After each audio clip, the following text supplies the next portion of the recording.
Don't tell my wife. Please don't. Oh, too late. She's here. Never mind. I hate losing my keys. I hate losing my keys. I hate it. And maybe it's my age, but it seems to be happening more often lately. I keep misplacing things. It's frustrating to me. Especially, what's most frustrating is, Father, they're right here, right under your nose.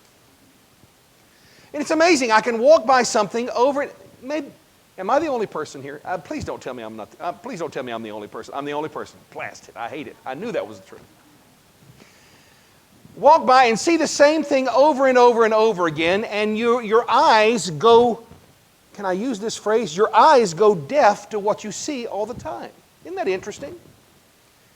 That you can see something so often that it becomes so commonplace to you, you no longer recognize it anymore. I confess to you, brothers and sisters, that's something that I'm convinced more and more of us struggle with in our lives. We struggle with staying awake.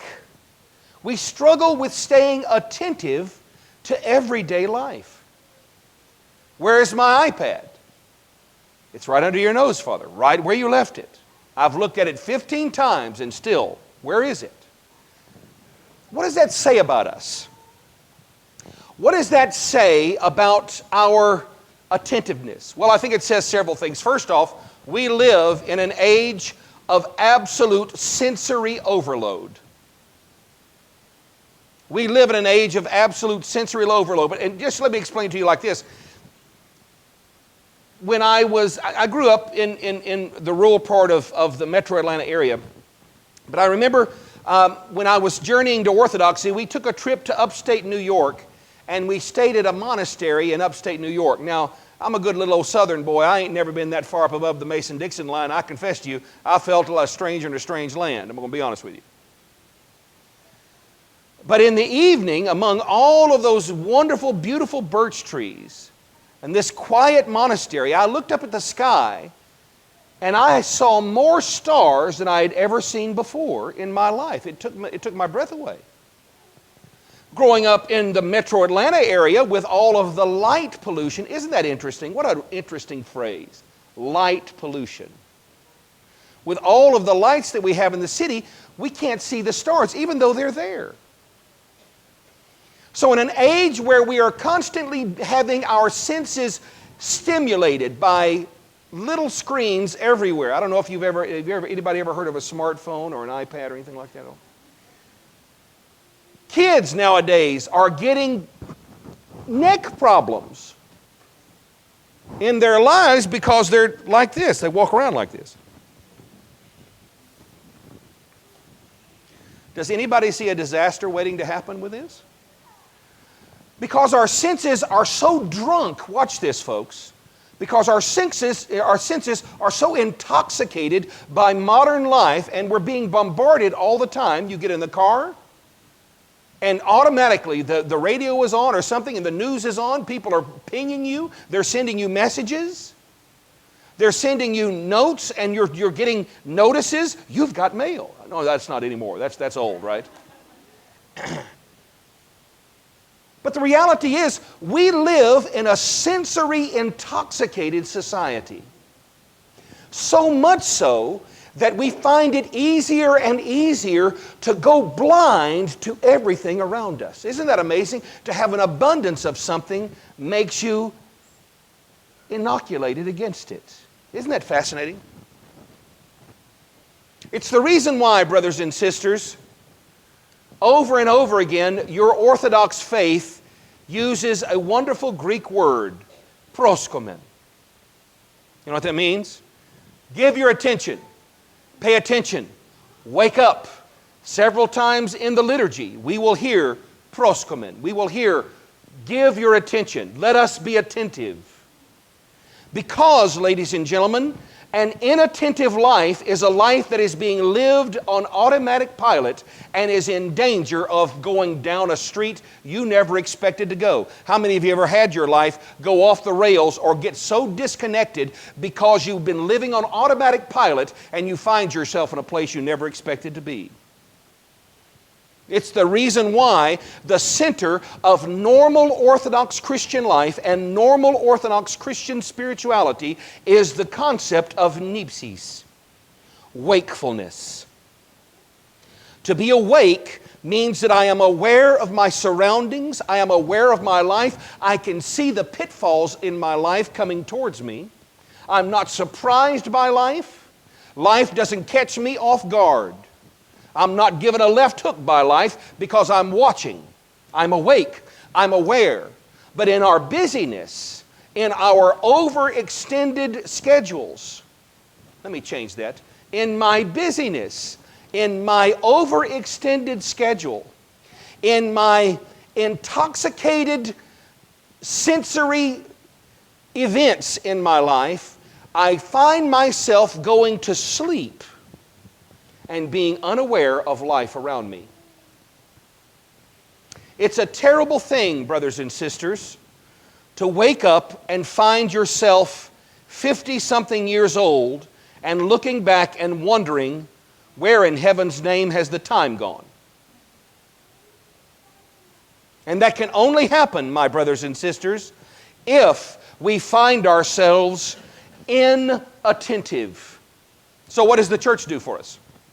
The church, by the way, the church is not immune to having sensory overload for you as well. We Orthodox were the first multimedia event, folks. Let me tell you. We were the first ones. Sight, sound, taste, touch, and smell, all five senses are brought to attention in an Orthodox worship service.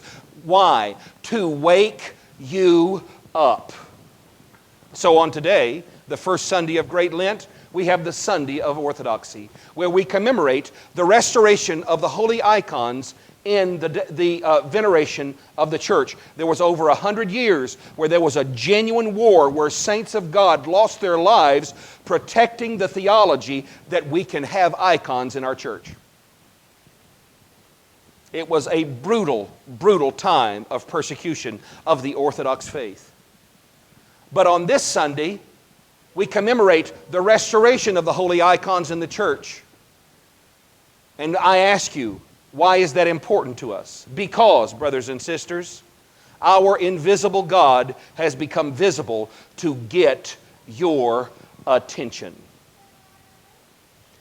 The invisible, uncreated God has become visible to finally break through the noise of your busyness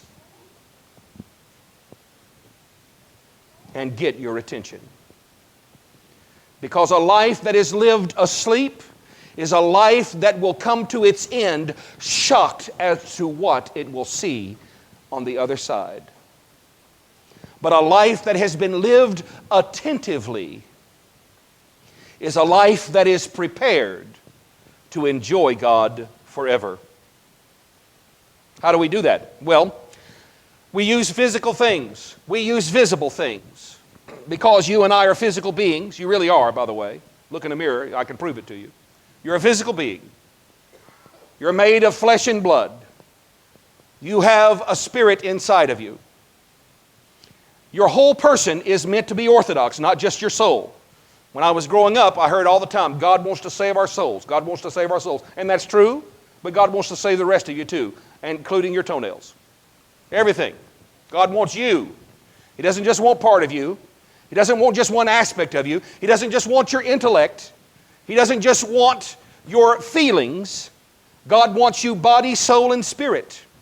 And the only way you're ever going to overcome the tug of a world meant to intoxicate you into going to sleep is to stay attentive.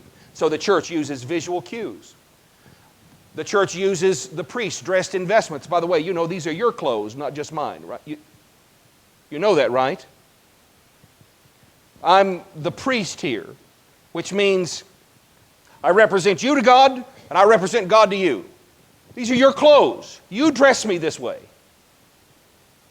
So you'll know who you are. The church gives you movements in the divine liturgy. We have the great entrance. We have the small entrance. We bring the gospel book out. All in an attempt to wake you up from being asleep in your life. We have the holy icons all around us that prove and that sustain our unwavering commitment to the theological truth that the invisible God has become visible for our sake. Icons are not decorations. In your homes, when you have icons, they are not decorations. Don't worry about if it goes with the decor or not. It doesn't matter. Put it up. It is meant to wake you up, to keep you attentive. By the way, did you know that one of the greatest challenges nowadays is distracted driving? I'm a former police officer. Many of you know that. And we didn't have all these problems when I was a police officer. But now we've got all these electronics in our cars that one of the greatest problems we have, especially you teenagers that are driving, let me tell you something, you keep your phone put away. Keep your phone put away. It's hard for me because I'm addicted to the thing. God help us. But we have distracted driving. And why is that so dangerous? Because it could kill you. And it's the same with living a distracted life, my angels. If you live a distracted life, if you allow your job, if you allow your worries, if you allow your concerns, if you allow your fears to so intoxicate you that you are asleep to truth, you will miss the joy of what God has for you as a human being. And so the church gives us today this Sunday of Orthodoxy to wake us up to the visible reality that God wants to be known in His world. And He primarily wants to be known not just in the holy icons, but in the way you live. God wants your neighbors to know about the faith because of your life. God wants your co-workers to know about the faith because of your life. You are icons. Have you ever seen me do, in fact, in just a bit, we're going to do a sensing before we do the great entrance. Do you know what I'm going to do? I'm going to sense all these icons on the iconostas. And then you know what I'm going to do? I'm going to sense all the icons out here. You are an icon of Jesus Christ. Just like the icons on the iconostas. You get the same treatment. We kiss the icons, come over to coffee hour. I promise you somebody's going to kiss you.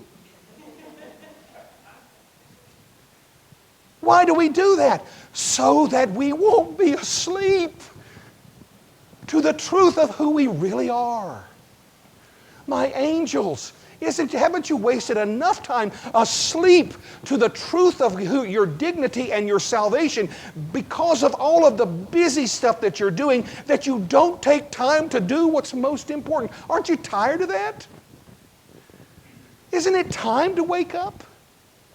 Isn't it time to become by grace what Christ is by nature? Isn't it time on this Sunday of Orthodoxy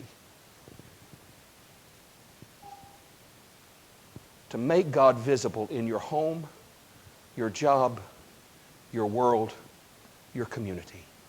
Isn't it time? Amen.